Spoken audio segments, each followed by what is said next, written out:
अप्रैल 2017 में केरल के तिरुवनंतपुरम शहर के एक बहुत ही पॉश इलाके में रहने वाले लोग इतने ज़्यादा परेशान हो चुके थे क्योंकि उनके घरों के अंदर एक बहुत ही अजीब सी बदबू 2-3 दिनों से आ रही थी। एंड वो इस बदबू का पीछा करते करते काफ़ी बार इसके सोर्स तक पहुंचे एंड उनसे जाकर पूछा कि ये क्या बीमारी है, इतनी बदबू क्यों हो रखी है। बट उस सोर्स ने कहा कि नहीं नहीं कुछ नहीं है, आप आराम से जाकर अपने घर सो जाओ, मैं पुराने अखबार चला रहा हूँ। बट इस बदबू से वो लोग इतने ज़्यादा परेशान हो चुके थे कि उन्होंने फायर डिपार्टमेंट वालों को बुलाया एंड इसके बाद पूरे भारत का सबसे वियर्ड केस जो मुझे भी आज तक का लगता है वो निकलकर सामने आया। एंड यकीन मानिए ये केस इतना ज़्यादा ब्रूटल है कि मैं इसको स्पेशली एक मैच्योर ऑडियंस की कैटेगरी के अंदर ही रख रहा हूँ। सो आप उन चीज़ों को हैंडल नहीं कर सकते तो प्लीज़ इस वीडियो को आगे मत देखिएगा। बट अगर आप सच में मैच्योर हैं तो आप अपनी मैच्योरिटी इस अंगूठे से दिखा सकते हैं। लाइक बटन को दबाकर मैं समझ जाऊंगा कि हाँ मेरे कितने व्यूअर्स मैच्योर हो चुके हैं। एंड साथ ही सब्सक्राइब बटन के ऊपर भी अपनी थोड़ी बहुत मैच्योरिटी दिखा दें, कमेंट्स में पिक में लिख दें। एंड ऑल्सो आप अपने Q&A के सवाल नीचे कमेंट्स में लिखते रहिएगा। आज भी मैं इस वीडियो के एंड में 5 सवाल आपके पिक करूंगा, उनका जवाब दूंगा। Let's dive in.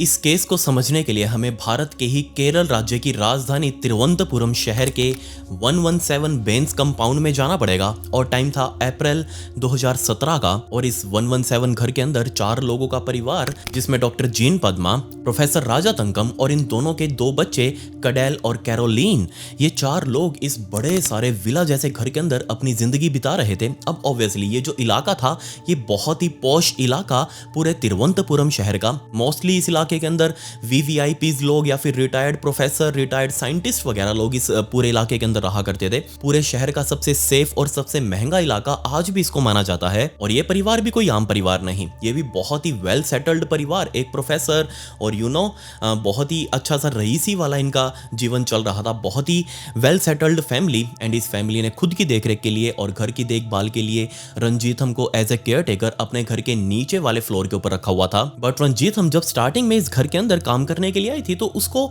बहुत ही अजीब सी फैमिली लगी, क्योंकि आते ही इन लोगों ने रंजीतम को कह दिया कि देखो तुम्हारा ना ग्राउंड फ्लोर है, तुमको इसके ऊपर रहना है, हम उससे ऊपर फर्स्ट फ्लोर के ऊपर रहेंगे, लेकिन तुम्हें कभी भी हमारे ऊपर वाले फ्लोर में नहीं आना, तुम कभी ताक झाक नहीं करोगी, तुम्हारा काम है साफ सफाई करना, नीचे साफ सफाई करना, हमारे लिए खाना बनाना और जस्ट सीढ़ियों के ऊपर चढ़ के बस हमारे कॉरिडोर में रख देना, हम अपने आप खाना उठा लेंगे। जब ये बात रंजीतम ने सुनी तो वो भी बहुत ज्यादा हैरान हो गई कि यार ये कैसी फैमिली है।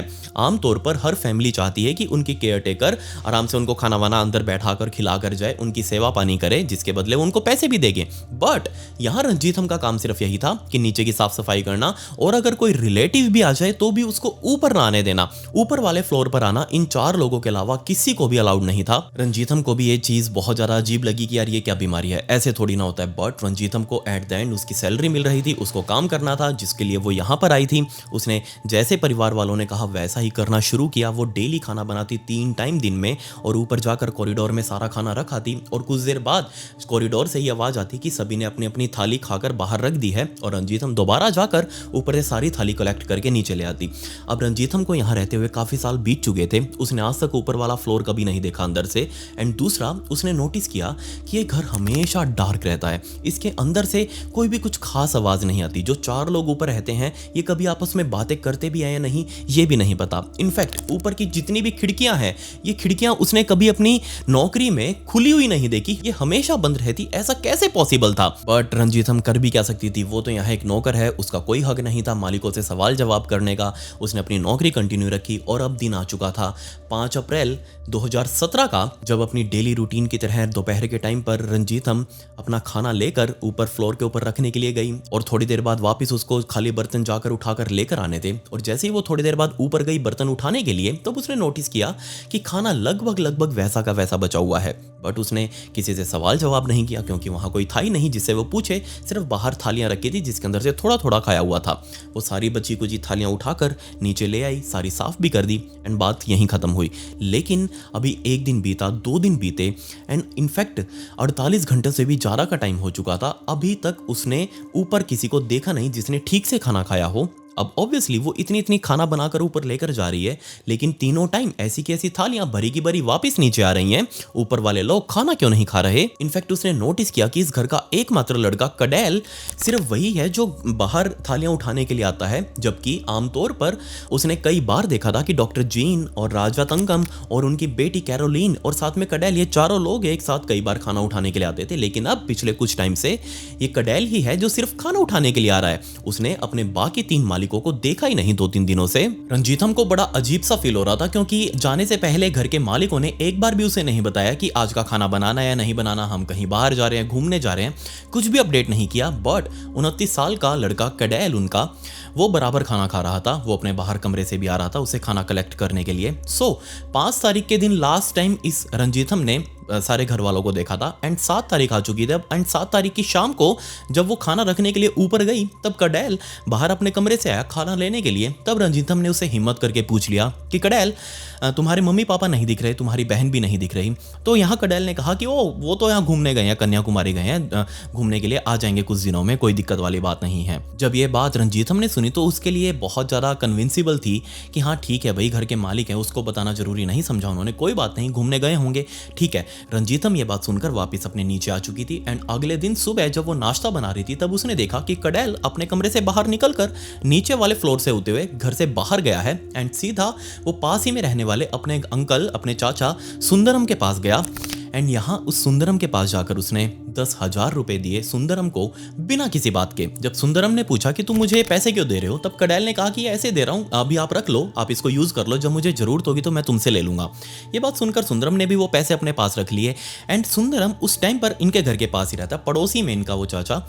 तो सुंदरम ने पूछ लिया कि यार बड़ी अजीब सी स्मेल आ रही है तुम्हारे घर से, ये क्या बदबू आ रही है? आसपास के लोग भी मुझसे पूछ रहे थे। तब कडेल ने कहा कि चाचा, मैं अपने घर में ना बहुत सारा कबाड़ इकट्ठा हुआ पड़ा था, अखबार मोस्टली, और अब इनको कौन उठाकर झोले में पैक करके बेचने के लिए जाए, इसलिए मैंने उन सारे अखबारों को जला दिया और भी जो कूड़ा कचरा पड़ा था वो भी मैंने जला दिया, इसी वजह से स्मेल उठ रही है।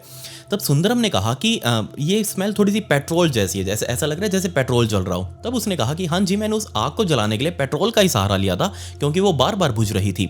ये बात भी कन्विंसिबल थी। तो सुंदरम ने इस बात को ज़्यादा कुछ गौर नहीं किया। अब 9 अप्रैल 2017 की सुबह हो चुकी थी एंड फाइनली जो आसपास के लोग बहुत ज़्यादा परेशान थे उस स्मेल से, पेट्रोल वाली स्मेल से, उन्होंने नोटिस किया कि इस स्मेल के साथ अब इस घर के बाहर से धुआं भी उठ रहा है। एंड इनफैक्ट घर के बाहर से नहीं बल्कि अंदर से भी काफी जगहों से धुआं निकल रहा है। अब सभी लोग बहुत ज्यादा चिंतित हो गए। सभी लोगों ने बाहर खड़े होकर आवाजें लगानी शुरू कर दी। रंजीतम एंड ये डॉक्टर जीन एंड राजा पद्मा, सभी को आवाजें लगानी शुरू कर दी, लेकिन किसी ने भी बाहर रिप्लाई नहीं किया। एंड इस बात से चिंतित होकर सभी लोगों ने फायर ब्रिगेड डिपार्टमेंट वालों को बुलाया कि हाँ अंदर हो सकता है आग लगी हो एंड घर वाले अंदर ही फंस गए हों। जल्दी मौके पर फायर ब्रिगेड की गाड़ी चाँव चाँव करते हुए पहुंच चुकी थी। फायर ब्रिगेड वालों ने भी दरवाजे खटखटाने शुरू किए, लेकिन अंदर से किसी ने रिप्लाई नहीं दिया। अब क्योंकि धुआं बहुत ज़्यादा निकल रहा था, इसलिए उन लोगों ने घर का दरवाजा तोड़ा, अंदर घुसे एंड पूरे घर के अंदर फैल चुके थे। जब ये लोग ऊपर गए तो इन लोगों को ऊपर वाले फ्लोर पर अलग अलग जगहों पर 4 dead bodies milli.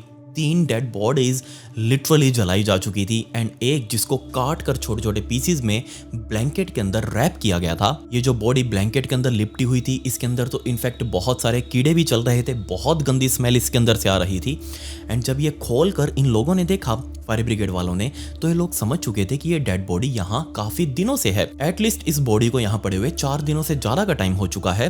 And obviously अब यहाँ इनको देखना था, पुलिस वालों को यहाँ बुलाना था। जल्दी पुलिस वाले भी यहाँ पर पहुंच चुके थे। मरने वालों में 58 साल के डॉक्टर जीन पद्मा, दूसरा 60 साल के प्रोफेसर राजा थंकम, इन दोनों की बेटी कैरोलिन जिसकी उम्र 26 साल की थी, और 70 साल की ललिता, राजा की माँ यानी कि कडेल और कैरोलिन की दादी। इन चारों की डेड बॉडीज ऊपर ही पड़ी हुई थी। चारों डेड बॉडीज को पुलिस वालों ने अपने कब्जे में लिया, उनको पोस्टमार्टम के लिए भेजा एंड जांच शुरू की गई। सबसे पहले तो पुलिस वालों के सामने एक दिक्कत थी कि आखिर इस घर का 5वां मेंबर यानी कि कडेल 29 साल का, ये कहाँ पर है।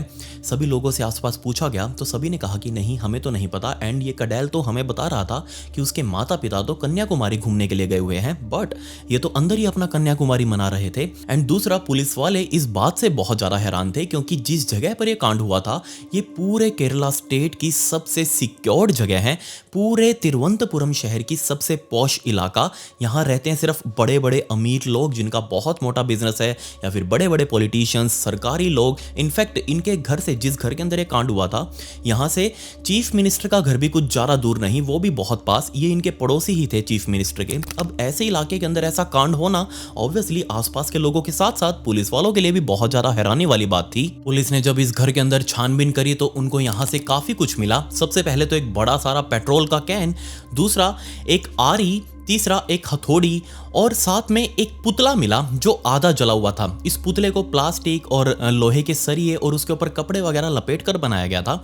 बहुत ही अजीब सा था ये सीन सब कुछ। इनफैक्ट जब पुलिस वालों ने वो जो 3 बॉडीज मिली थी जली हुई, उनके अंदर भी एक अजीब सा पैटर्न नोटिस किया। ये बॉडीज डायरेक्टली पेट्रोल डालकर नहीं जलाई गई थी, बल्कि इनके चारों तरफ एक साथ इनको पहले रखा और इनके चारों तरफ पेट्रोल डालकर इनको जलाने की कोशिश की गई थी, जिससे इन बॉडीज ने आग पकड़ी और वो कुछ कुछ हद तक जल चुकी थी। बात साफ थी, जानबूझकर किसी ने इन बॉडीज को जलाने की कोशिश की थी ताकि यहाँ से एविडेंस मिटाए जाएं, या फिर कोई और रीजन होगा।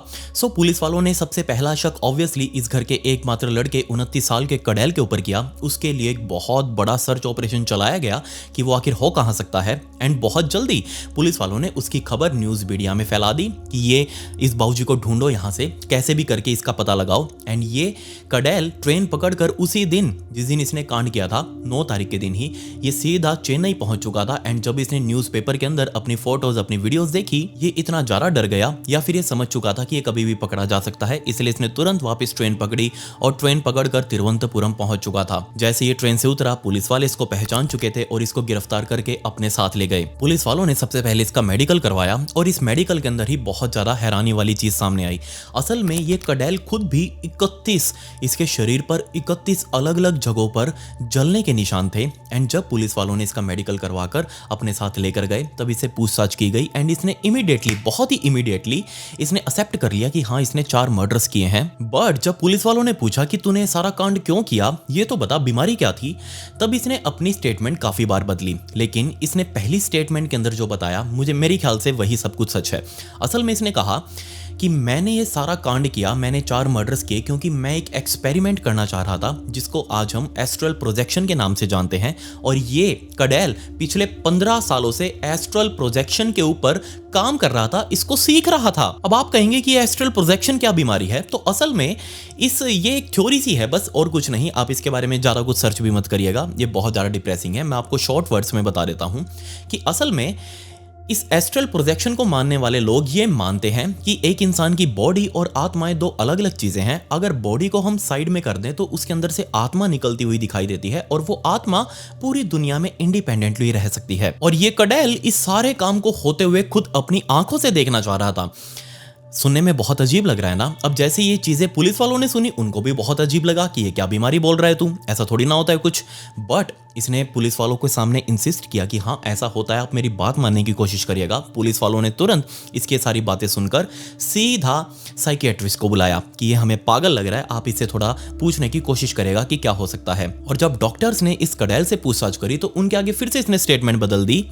ये बार बार ऐसे प्रिटेंड कर रहा था जैसे इसकी पर्सनैलिटी अपने आप चेंज हो रही है। सो डॉक्टर्स ने सबसे पहले तो लिखा कि इसको मल्टीपल पर्सनैलिटी डिसऑर्डर्स है। सो ये हो सकता है अपने अंदर ही काफ़ी सारी जिंदगियों को जी रहा हो। एंड ऑब्वियसली यहीं से स्टार्ट होता है स्किज़ोफ्रेनिया, जो मैंने आपको पहले भी काफ़ी बार अपनी वीडियोस में बताया है। तब जैसे ही डॉक्टर्स को ये एहसास हुआ कि हो सकता है इसको स्किज़ोफ्रेनिया हो, तो ये अपनी स्टोरी अगेन बदल सकता है। एंड इसने वो बदली भी। इसने बताया कि जो एस्ट्रल प्रोजेक्शन वाली बात मैंने आपको कही है ना, ये गलत है। असल में ये मर्डर्स मैंने इसलिए किए हैं ताकि मैं अपना बदला ले सकूं, सालों का बदला अपनी फैमिली से, क्योंकि उन्होंने मुझे नेग्लेक्ट किया है। पूरी फैमिली मेरी सक्सेसफुल हो चुकी है, हर कोई एक अच्छी पोस्ट पर है, बट सिर्फ मुझे छोड़कर।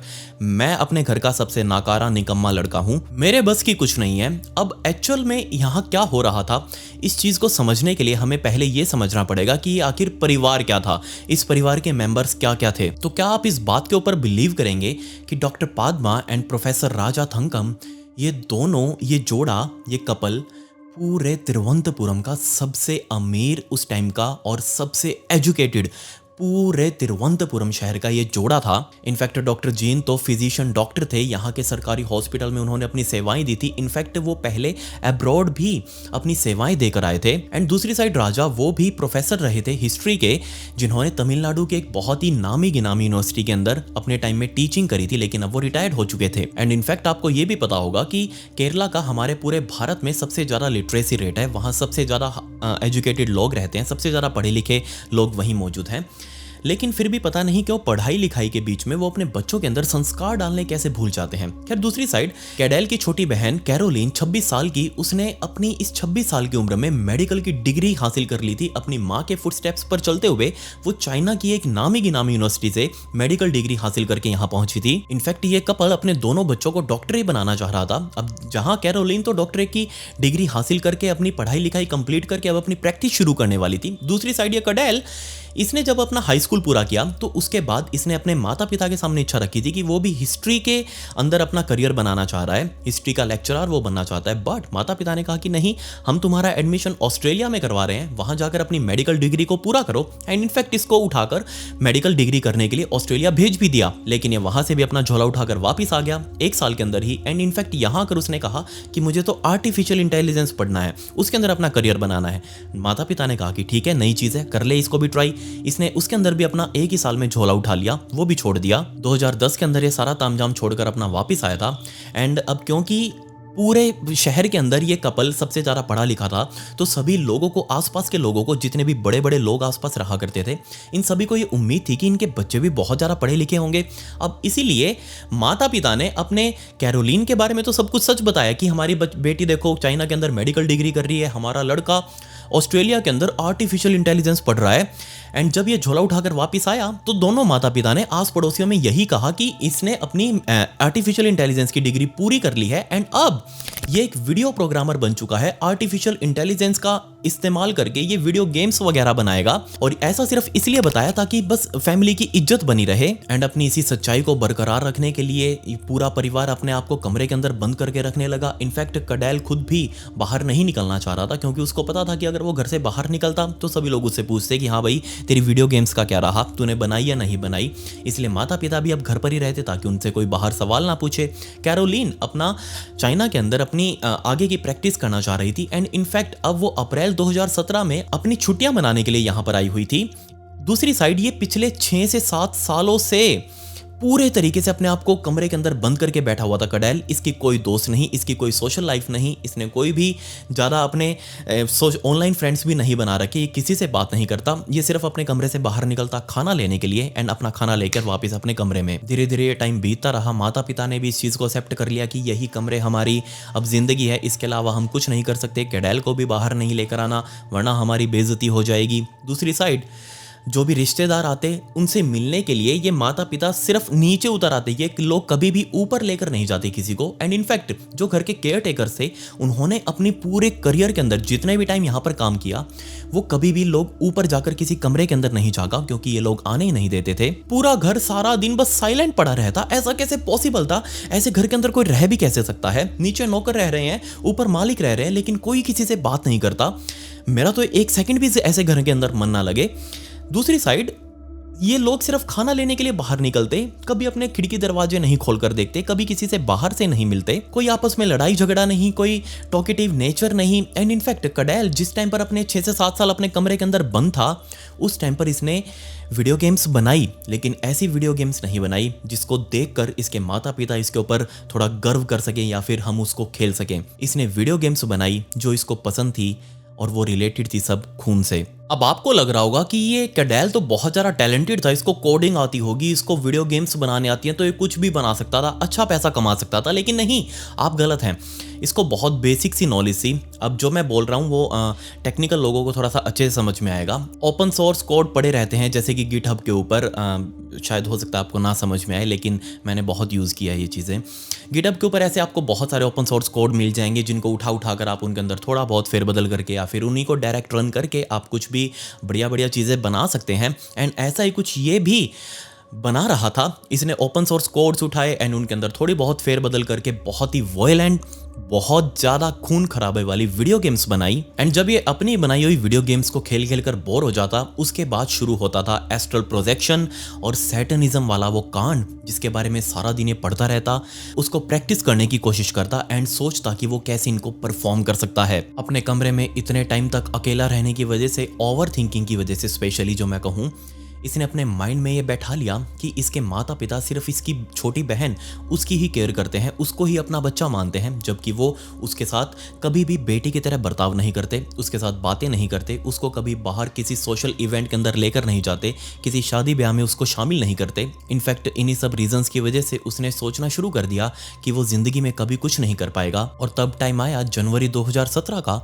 जब इसने एक छोटी कुल्हाड़ी और साथ में एक बड़ा सारा चाकू, ये दोनों चीज़ें ऑनलाइन ऑर्डर करी। और ये ऑनलाइन ऑर्डर के टाइम पर जब वो डिलीवरी पार्सल देने आया, उसी टाइम पर जस्ट घर से बाहर आया था लेने के लिए, एंड उसके बाद ये कभी घर से बाहर नहीं निकला। ये अपने डिलीवरी पार्सल्स लेकर जनवरी में अपने कमरे के अंदर घुस चुका था। एंड अगेन इसने जो सीखा था इंटरनेट के ऊपर, पहले तो वो डमीज़ बनाए, सरिया और लकड़ी वगैरह लेकर प्लास्टिक रोल करके उसके ऊपर कपड़ा लपेट कर अपने मम्मी पापा के जैसे दिखने वाले डमीज़ बनाए, उनको बेड के ऊपर लेटाकर उनको सारा दिन उसी कुल्हाड़ी से और चाकू से मारता रहता, प्रैक्टिस करता रहता। एंड जब वो ये सब कुछ करके थक जाता, तब वो वापस अपना लैपटॉप खोलकर वही वीडियो गेम्स खेलता एंड बाकी बचे हुए टाइम के अंदर वो ट्यूटोरियल्स देख रहा था कि कैसे कुल्हाड़ी को प्रॉपर तरीके से यूज़ किया जाता है एंड कैसे मास मर्डर्स को परफॉर्म किया जाता है। अब फाइनली सब कुछ रेडी था, उसने सीख लिया था, उसने पढ़ लिया था एंड इसने समझ लिया था। एंड दिन आया 5 अप्रैल 2017 का, जब सुबह सुबह आज अचानक से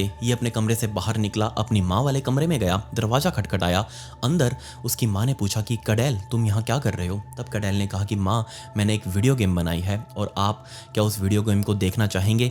अब जब ये सामने से बेटा बोल रहा है एंड इतने लंबे टाइम बाद, इतने सालों बाद वो आके अपनी माँ से बोला है कुछ, माँ का मन भी पसीज गया अपने बेटे की बनाई हुई चीज़ देखने के लिए कि हाँ चलो मैं बिल्कुल देखना चाहूँगी। वो अपनी माँ का हाथ पकड़कर अपने कमरे में लेकर गया, अपने लैपटॉप के सामने वाली चेयर के ऊपर बैठाया एंड उसके सामने अपनी वीडियो गेम ऑन करी एंड अपनी माँ यानी कि प्रोफेसर जीन को कहा कि आप इस गेम को खेलने की ट्राई करो। अब उसकी माँ, जिसको एक गेम नहीं खेलनी आती थी, माउस के ऊपर हाथ रखा, लैपटॉप की कीबोर्ड के ऊपर हाथ रखा एंड जस्ट वो इधर उधर ऐसे ही उसको प्ले करने की कोशिश कर रही होगी। बट पीछे से ये कडेल पूरा तैयार था, इसने बेड के नीचे रखी हुई कुल्हाड़ी निकाली एंड जब उसकी माँ ये वीडियो गेम खेल रही थी, उसके शोर में उसने स्पीकर लगा रखे थे आसपास, उस वीडियो गेम के चलते हुए आवाज़ें आ रही थी एंड इसने पीछे से कुल्हाड़ी उठाकर सीधा अपने माँ के सिर में देकर मारी। एंड एक ही वार में बेचारी प्रोफेसर जीन का सिर ऊपर से खुल चुका था, खून के फव्वारे फूट पड़े एंड इसने बिल्कुल भी देरी नहीं करी दूसरे वार में। दूसरा वार तुरंत करके अपनी माँ को नीचे चेयर से गिराया एंड नीचे लेटाकर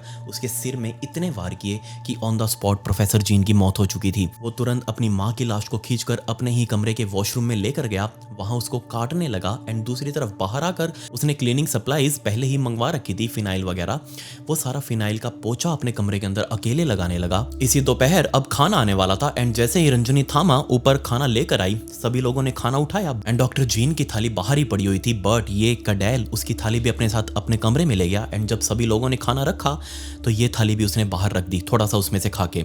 चारों थालियां नीचे जा चुकी थी एंड शाम के टाइम पर ये अपने पिता के कमरे में गया, अंदर दरवाजा खटखटाया एंड अपने पिता को भी बताया कि इसने एक नई वीडियो गेम बनाई है एंड वो आपको दिखाना चाहता है। इसका पिता भी बहुत ज़्यादा एक्साइटेड, वो भी इसके साथ इसके कमरे में गया, वही इसको अपने पिता को आगे चेयर के ऊपर बैठाया, लैपटॉप के ऊपर गेम चला कर दी एंड जैसे वो गेम खेल रहे थे, वही ब्लड से रिलेटेड वो गेम, खूनी गेम, बहुत ही वायलेंट, पीछे से इसने वही कुल्हाड़ी निकाली एंड अपने पिता के सिर में दे मारी। इंस्टेंटली उनकी भी मौत हो चुकी थी, उनके भी शरीर को ये अंदर लेकर गया। देन रात के टाइम पर खाना खाने के बाद ये अपनी बहन कैरोलिन के कमरे में गया, कैरोलिन को उसके कमरे से बुलाकर अपने कमरे में लेकर आया, वही उसको गेम खिलाने के लिए। एंड जब वो गेम खेल रही थी, पीछे से उसके भी सिर के ऊपर वार किया एंड उसकी भी लाश को वही खींचकर सीधा वॉशरूम में लेकर जा चुका था। अपने माता पिता और बहन की जान लेकर ये आराम से सो गया। सुबह उठा और उठने के साथ ही सबसे पहले ये अपनी दादी के कमरे में गया। दादी ललिता उनको कहा कि माँ आपको बुला रही है, किसी से फ़ोन पर बात करवानी है। ललिता उसके पीछे पीछे उसके साथ चल पड़ी एंड बीच रास्ते में ही इसने ललिता के सिर के ऊपर कुल्हाड़ी देकर मारी एंड उसको भी खींचकर सीधा अपने कमरे में लेकर गया। अब 4 डेड बॉडीज इसके कमरे में पहुंच चुकी थी। अब इसके माइंड में सबसे बड़ी टेंशन थी कि इन 4 लाशों को वो ठिकाने कैसे लगाए। इसको बहुत सेटिस्फेक्शन तो मिल रही थी, जो ये करना चाह रहा था वो इसने कर लिया। पेट्रोल ये पहले से ही अपने पास लाकर रखा हुआ था इसने एंड अब उसी पेट्रोल के सहारे इसने आइडिया लगाया कि क्यों ना मैं इनकी लाशों को जला दूं एंड देखता हूं फिर इनके साथ क्या होता है। तब इसने 3 लाशों को तो उसी वॉशरूम के अंदर रखा एंड ललिता इसकी दादी की लाश को वो बाहर अपने कमरे में निकाल कर लेकर आया। 3 लाश जो अंदर बाथरूम में थी, पहले इनके चारों तरफ उसने पेट्रोल डाला, बहुत थोड़ा सा। इसको लग रहा था कि बॉडी इंस्टेंट ही खुद आग पकड़ लेगी एंड वो अपने आप जल जाएगी, इसलिए इसने थोड़ा सा पेट्रोल का साइड में घेरा बनाकर उसको आग लगाई एंड देखने लगा कि यहाँ बॉडी जलती है नहीं जलती, बट सिर्फ धुआं ही हो रहा था, बॉडीज नहीं जल रही थी। एंड तब संडे की सुबह हो चुकी थी एंड उस टाइम पर भी लोगों ने आसपास के धुआं निकलते हुए इस बाथरूम से देखा एंड बहुत ही गंदी पेट्रोल की स्मेल आसपास के लोगों को आ रही थी। आसपास के लोग बात भी कर रहे थे कि अंदर क्या जल रहा है, पता नहीं, स्मेल तो यहीं से आ रही है।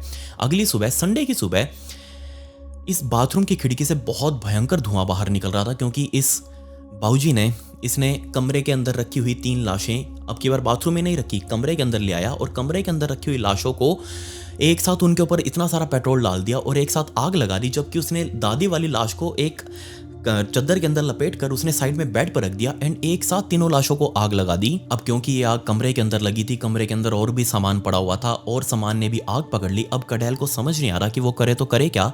तब उसने दादी वाली लाश को, उसने सोचा कि ये तीनों लाश तो चलो इसी आग में जल जाएंगी, बट ये दादी वाली लाश ये भी तो ऐसे की इंटैक्ट पड़ी हुई है, इसको खत्म करना पड़ेगा। तब इसने कुल्हाड़ी से उसी चद्दर के ऊपर मारना शुरू कर दिया। वो लाश छोटे छोटे टुकड़ों में कई अलग अलग जगहों से कट चुकी थी। तब इसने अपनी दादी की लाश को वहीं ऐसे ही छोड़ा एंड अब आग काफी पहुंच चुकी थी, काफी ज्यादा लग चुकी थी कमरे के अंदर। स्मोक बाहर बहुत ज्यादा फैल चुका था, लोग आसपास के इकट्ठा हो चुके थे। तब ये बाहर निकला अपने घर से एंड भागता हुआ, जब लोगों इसने देखा सामने की भीड़ इकट्ठी हुई है और तब सब लोग पूछने लगे कि कडेल कहाँ जा रहा है एंड सामने घर में आग क्यों लगी हुई है एंड तुम्हारे माता पिता कहाँ हैं और कोई क्यों नहीं आया बाहर। तब उसने कहा कि मेरे माता पिता तो कन्याकुमारी गए हुए घूमने के लिए, ऊपर कुछ नहीं है, वो तो मैं वैसे पुराने न्यूज़पेपर चला रहा था, आप बिल्कुल भी टेंशन मत लो, सब ठीक है, कंट्रोल्ड है। तो ये बात सभी को कन्विंसिबल लगी, सभी अपने अपने घर चले गए। बट जब धुआं काफ़ी देर तक आता रहा, लिटरली ऊपर वाले पूरे फ्लोर ने आग पकड़ ली, तब लोगों ने मजबूरन फायर ब्रिगेड को बुलाया था। बट इस कडेल ने जाने से पहले ये नहीं सोचा कि उसने काम लिटरली लगभग ना के बराबर किया है। उसने जस्ट पेट्रोल इनके ऊपर डालकर आग लगाने की कोशिश करी थी, लेकिन उसको ये पता नहीं था कि जब तक वो पेट्रोल वहां पड़ा हुआ है तब तक ही आग लगी रहेगी, इसके बाद आग अपने आप बुझ जाएगी। एंड उसके सबूत सारे ऐसे के ऐसे इंटैक्ट पड़े हुए थे। पुलिस वाले जब अंदर घुसे तो उनको अधजलियां लाश मिल रही थी, चारों तरफ उनके पेट्रोल अभी भी पड़ा हुआ था अधजला, कई जगहों पर अभी आग पहुंची भी नहीं थी। एंड दूसरा, उसका लैपटॉप सामने चल रहा था। पुलिस वालों ने सब कुछ उसको कब्जे में लिया, उसकी डैम सर्च हिस्ट्री जो भी थी वो खंगाली एंड सब कुछ सामने था। इसके अलावा बाहर खड़े 100 से भी ज़्यादा लोग, जिनमें से 92 लोग, 92 लोग सामने आए जिन्होंने कहा कि हाँ, हमने कडेल को घर से भागते हुए देखा था। और ये 92 लोग इस केस के अंदर गवाह बने। एंड फाइनली 10 जुलाई 2017 के दिन इस कडेल के ऊपर फॉर्मल चार्जेस लगाए गए 4 मर्डर्स के। इसके अलावा पुलिस वालों ने जब उस खाने की जांच करी जो पहली रात इन लोगों ने खाया था, उस खाने के अभी भी ट्रेसेस नीचे पड़े हुए थे उसी थाली के अंदर, क्योंकि अगले दिन जब सुबह आग लगी थी तो ये रंजथामा भी अपने घर से वहां से भाग गई थी। इसको भी बहुत ज़्यादा डर लग रहा था, अभी तक वो बर्तन साफ नहीं किए थे। पुलिस वालों ने उस बर्तन को कब्जे में लिया एंड जब उस बचे हुए खाने को टेस्ट किया गया तो उसके अंदर सामने आया कि इस कडेल ने खाने की थाली जब रंजथामा ऊपर रख कर गई थी तब इसके अंदर अलग अलग बेहोशी की दवाई मिला दी थी, ताकि अगर ये लोग इसके कमरे में आने से मना कर दें, इससे बात करने से मना कर दें, तो ये बेहोशी में उनको खींचकर अपने साथ ले आए। सोच कर देखिए कितना फुल प्रूफ प्लान बनाया था इसने। दूसरा, मुझे नहीं पता कि इतने सारे प्रूफ होने के बाद भी इस बीमारी का ट्रायल शुरू होने में भी 7 साल लग गए। शायद ऐसा इसलिए क्योंकि पहले एक मेडिकल बोर्ड इस केस के ऊपर बैठाया गया था, जिसमें उस मेडिकल बोर्ड ने पाया था ये कुरकुरासा शायद अनफिट है ट्रायल के अंदर खड़ा होने में, ये मेंटली फिट नहीं है। बट जब दोबारा से उसका मेडिकल किया गया तब वो फिट पाया, इसलिए इस केस का ट्रायल नवंबर 2024 में शुरू हुआ। एंड इस पूरे टाइम 7 सालों के अंतराल में ये पूरा जेल केरला के अंदर ही रहा। एंड इस जेल के अंदर रहते हुए भी ये शांत नहीं था। जिस कैदी के साथ इसको रखा गया था, इसने उस कैदी की भी जान लेने की कोशिश करी, इसलिए इसको सॉलिटरी कन्फाइनमेंट यानी कि एकांत कारावास के अंदर डाल दिया गया। वो जो चकियाँ बोलते हैं ना, एक्चुअल में चकियाँ वही होती है, एक 10 बाई 10 की बिल्कुल अंधेरी काल कोठरी सी होती है, जो अंडाकार सेल जिसको बोलते हैं उसके अंदर डाल दिया, जिसमें वो सीधा भी खड़ा नहीं हो सकता पूरे तरीके से, झुक कर ही उसके अंदर चलना पड़ता होगा, उसके अंदर डाल दिया। बट इसमें रहते हुए उसने जोर जोर से चिल्लाना शुरू कर दिया कि वो अपने माता पिता से बात कर सकता है एस्ट्रल प्रोजेक्शन के थ्रू। जब जेलर ने इस कडेल से पूछा कि तुमने अपने साथी कैदी को मारने की कोशिश क्यों करी, उसने तो तुम्हारा कुछ नहीं बिगाड़ा था, तब उसने कहा कि जेल के अंदर ही रहते हुए मेरी मुलाकात इस दुनिया के डीमन से हुई थी, जिसकी बड़ी बड़ी आंखें थी, काला सा उसका चेहरा था, लाल उसकी आंखों का रंग था। वो डीमन आके मुझे बोल रहा था कि अपने साथी कैदी को मार दो तो तुम यहाँ से आज़ाद हो जाओगे। इमेजिन करके देखिए किस लेवल की इसकी बुद्धि भ्रष्ट हो चुकी थी। इस कडेल से मिलने के लिए इसका रिश्तेदार 7 सालों के अंदर कोई भी नहीं आया, सिर्फ एक इंसान को छोड़कर। जी हाँ, आपने सही पहचाना, इसको मिलने के लिए आया था सिर्फ और सिर्फ सुंदरम, जिसको ये सारा कांड करने के अगले दिन 10,000 रुपये देकर आया था बिना किसी बात के। फॉर नो रीजन्स ये उसको 10,000 रुपये दे के आया था। एंड यही सुंदरम सिर्फ एक बार इसे इन 6-7 सालों के अंदर मिलने के लिए आया। एंड फाइनली दिन आया 12 मई 2025 का, जब इस केस के अंदर इस कडेल को 4 मर्डर्स के लिए जिम्मेदार ठहराया गया। एंड 13 मई 2025 के दिन इस केस की सजा भी सुनाई गई, और वो थी लाइफ इम्प्रिजनमेंट प्लस 7 साल एक्स्ट्रा, क्योंकि उसने सबूत मिटाने की कोशिश करी थी। सो मेरे ख्याल से इसको तकरीबन उम्र कैद की भी अगर मिला ले तो तकरीबन 40 साल के आसपास ये जेल के अंदर रहेगा। सो अभी ये 30 साल का था जब इसने कांड किया था, तो जब ये बाहर आएगा तब इसकी उम्र 70 के प्लस ही होनी चाहिए, कुछ ना कुछ उससे ऊपर ही होएगी। उससे पहले तो इसको जमानत नहीं मिल सकती। लेकिन आप इमेजिन करके देखिएगा, क्या ही ये केस था, क्या ही इसकी सोच थी। हम कहते हैं कि पढ़ो लिखो, पढ़ने लिखने से दिमाग समझदार हो जाता है, बट इतनी पढ़ाई लिखाई भी किस काम की कि बंदा दिमाग से ख़त्म ही हो जाए बिल्कुल, उसको और कुछ दिखे ही ना खून खराबे के अलावा। बहुत सारे ऐसे लोग मैंने देखे हैं जो पढ़ पढ़ कर पागल हो चुके हैं। केरला में खास बहुत ज़्यादा पढ़ाई है, वहाँ के लोग बहुत ज़्यादा समझदार है, इस बात में कोई डाउट नहीं है। लेकिन ये क्या था फिर इसमें, ये नमूना बीच में कैसे पैदा हो गया इन सब के। एंड दूसरा, मैं सभी माता पिता को यही समझाना चाहूँगा कि आप अपने बच्चों से खास तौर पर कभी उनको अकेला ना रहने दें, उनसे बातें करते रहें। हो सकता है आज का टाइम ना बहुत ही अजीब सा चल रहा है यार, देखो बच्चे कुछ भी बताकर खुश नहीं है, अपने दोस्तों के साथ भी वो डिस्कस नहीं करते, अंदर ही अंदर घुट घुट कर मरते रहेंगे। एंड बहुत बार तो ऐसे वो गलत स्टेप्स भी ले लेते हैं जो उनको नहीं लेना चाहिए। इसलिए हमेशा माता पिता स्पेशली अपने बच्चों के साथ डिस्कस करते रहें, उनके साथ दोस्ती बनाकर रखें। माता पिता देखो वो उनका धर्म है, एंड दूसरा उनको समझना वो एक दोस्ती कर सकता है, आप उनके साथ दोस्ती बनाकर रखिएगा, बिल्कुल फ्रैंक विचार उनके साथ रखिएगा। उनको गलत चीज़ों के ऊपर टोकिए, सही चीज़ों को उनको करने दीजिए, जो भी उनकी इच्छाओं हो उनकी इच्छाओं के अकॉर्डिंग उसको चलने दीजिए, खुद की इच्छाएं उसके ऊपर ना थोपें। बट फिर भी कुछ भी कहें, यहाँ बहुत बहुत बुरा हुआ, एक बहुत ही पढ़े लिखे और वेल सेटल्ड फैमिली के बीच में ऐसा कुछ हो जाना, 4 लोगों का परिवार ऐसे निपट गया, अनबिलीवेबल। अब मुझे समझ नहीं आता कि ये क्या करेगा अपनी पूरी ज़िंदगी, ऐसी उसकी सारी ज़िंदगी जेल के अंदर कटेगी। बट आज का हमारा Q&A, हमारा आज का पहला सवाल ऋषि मालवदकर का। हेलो सर, मैं आपसे पूछना चाहूँगा कि आप इन सारे केसेस को कवर करने के लिए कौन सा प्लेटफॉर्म यूज़ करते हो या फिर बुक्स वगैरह पढ़ते हो? हाँ जी, मैं बुक्स बहुत पढ़ता हूँ, मुझे बहुत पसंद है नॉवेल्स वगैरह पढ़ना, स्पेशली डार्क नॉवेल्स जो होते हैं मिस्टीरियस टाइप के, वो मैंने बहुत पढ़े हैं। एंड हाँ, कुछ प्लेटफॉर्म्स हैं एंड कुछ मेनली न्यूज़ साइट्स हैं जो बाहर की होती हैं, एंड उनको मैं बहुत फॉलो करता हूँ। उन्हीं से मैं पुराने उनके ब्लॉग्स वगैरह को पढ़ता रहता हूँ, उनके आर्टिकल्स को मैं बहुत फॉलो करता हूँ। सो वहाँ से मैं पूरी जानकारी कलेक्ट करके, एक केस का नाम पता लग गया ना, फिर उसको अलग अलग साइट्स के ऊपर जाकर ढूंढना, उनसे अगर कोई जुड़ा हुआ व्यक्ति अगर दुनिया में मौजूद हो तो मैं उनसे बातें भी करने की कोशिश करता हूँ। पर्सनली सभी को मेल्स डाल देता हूँ कि हाँ भाई, अगर कोई अवेलेबल हो तो मेरे इसका रिप्लाई करना, मुझे केस कवर करना है। और अगर रिप्लाई आ जाता है तो वेल एंड गुड, उनसे सब कुछ पूछ लेता हूँ, वरना मैं अपने एंड पर सब कुछ ढूंढ कर अच्छे से आपके सामने रिप्रेजेंट करता हूँ। आज का हमारा दूसरा सवाल जैस्मिन का। हेलो विकी भैया, माय नेम इज़ जैस्मिन और मुझे आपके वीडियोस देखना बहुत पसंद है और मुझे इन केसेस से आइडिया आता है कि हमें छोटी छोटी चीज़ों को भी नोटिस करना चाहिए। And I am just 17 years old. Oh my God. My question is, पहला, क्या आपको कभी कहीं जाते हुए आपका सब्सक्राइबर मिले हैं? इसका जवाब है हाँ, बहुत बार मिल जाते हैं। एंड काफ़ी बार होता है, कभी पब्लिक प्लेस पर गया, वैसे तो देखो मैं नॉर्मली सा आपके बीच में घुल मिल जाऊंगा, आपको पता भी नहीं चलेगा कि आपके साइड से मैं निकल गया। दूसरा, अगर आपने पहचान भी लिया फिर से, तो ऑब्वियसली बहुत सारे लोग तो अगर मुझे ये कहते हैं कि हमें तो लग ही नहीं रहा था कि ये है, वो होगा, वो तो ऐसे थोड़ी ना होएगा, अकेला यहाँ थोड़ी ना खड़ा होगा, ऐसे थोड़ी ना खा रहा होगा। मैं बहुत नॉर्मली मार्केट वगैरह में आपको कहीं भी मिल जाऊँगा ऐसे। एंड दूसरा सवाल, क्या मेरी इतनी छोटी एज में क्राइम केसेस देखना ठीक है? जैस्मिन देखो, अभी मेरे ख्याल से आप नॉर्मल केसेस देख सकते हो अवेयरनेस के लिए, एजुकेशन के लिए, बट जो मैं मैच्योर ऑडियंस वाले बोलता हूँ वो आप केसेस मत देखा करो, वो आपके लिए नहीं है। वो सिर्फ और सिर्फ मैच्योर ऑडियंस प्लस 18 प्लस के ही होते हैं वो। सो आप उन चीज़ों को अवॉइड करना। अभी आज का हमारा तीसरा सवाल सलमान एमडी यूनुस का। हाय विकी भाई, मेरा नाम सलमान है और क्या आप डार्क वेब से बारे में कोई थोड़ा एक्सप्लेन कर सकते हैं, ये क्या चीज़ है? Please pick my question. Dark web मैंने आपको कई सारे केसेस में बताया तो है। देखिए, ये जो हम इंटरनेट यूज़ करते हैं ना, जो ये इंटरनेट है जिसके ऊपर आप वीडियोस देख रहे हैं, यूट्यूब, फेसबुक, गूगल, जितना भी आप कुछ ये मिला लीजिए, जो आपने इंटरनेट के ऊपर जो भी कुछ देखा है, ये सारा है 2 से 3% सिर्फ। असल में जो इंटरनेट है वो है तकरीबन 97 से 98%, जो कि नीचे दबा हुआ है, वो कभी आपके सामने नहीं आता। आप जितनी भी वेबसाइट्स चलाते हो, जो भी कुछ आपने इंटरनेट के ऊपर देखा हो, ये नेटफ्लिक्स वगैरह सब कुछ, ये 2 से 3% में आते हैं। इसके नीचे है असल इंटरनेट, जिसको हम डार्क वेब कहते हैं, जिसको एक्सेस करना आम लोगों के लिए पॉसिबल नहीं होता। उसको एक्सेस करने के लिए टॉर ब्राउज़र वगैरह चाहिए, बहुत सारे पंगे होते हैं, प्रॉक्सी लगानी पड़ती है, सॉक्स 5 वगैरह या फिर वीपीएन वगैरह लोग आजकल तो चलाकर यूज़ कर लेते हैं। बट देखो, आप सबके लिए नहीं है वो। वहाँ पर हर तरीके की गैर कानूनी चीज़ें होती हैं, जो आप सोच सकते हैं ना गंदे से गंदा, वो वहाँ के लिए नॉर्मल है। सो आप सबके लिए नहीं है वो। आप उसके बारे में ज़्यादा कुछ मत सोचिएगा। सिर्फ आप नॉलेज के लिए यूट्यूब पर डार्क वेब से रिलेटेड वीडियोस देख सकते हैं, वरना आप खुद से ट्राई करने की कोशिश भी कभी मत करना। आज का हमारा चौथा सवाल किरणजीत कौर का। Honestly you are doing so good but you need to improve some visuals in your videos because you are just doing same from the very first day. Do more editing, make it more interesting.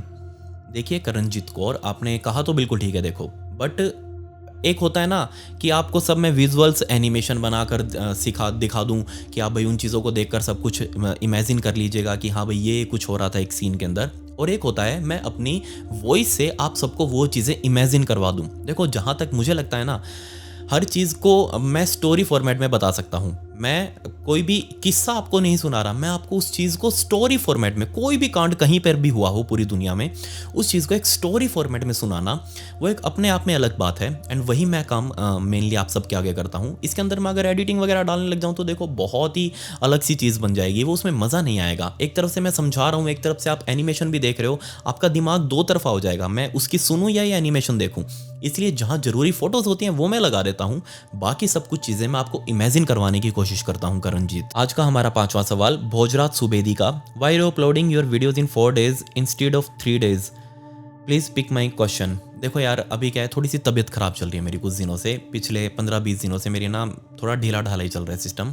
सो इसी वजह से अभी late हो रही है एक दिन video, तो इसमें प्लीज़ आप एडजस्ट कर लेगा। आगे आने वाले पक्का प्रॉमिस 3 दिन में सीधा आपके सामने आएगी वीडियोस। खैर, ये मेरी इंस्टाग्राम आईडी है, इसका लिंक आपको डिस्क्रिप्शन में भी मिल जाएगा। अगर आपको स्टोरी से रिलेटेड बैक स्टोरी फुटेज और फोटोज देखनी है तो वहाँ जाइए, वहाँ पर आप मुझसे पर्सनली भी ले सकते हैं। और वहाँ मैंने ब्रॉडकास्ट चैनल बनाया हुआ है, और वहाँ वो जो ट्रेन वाली वीडियोस और फोटोज़ कहा था ना मैंने आपको, वो मैंने ब्रॉडकास्ट के अंदर डाल दिए, तो आप वहाँ जाकर देख लीजिएगा।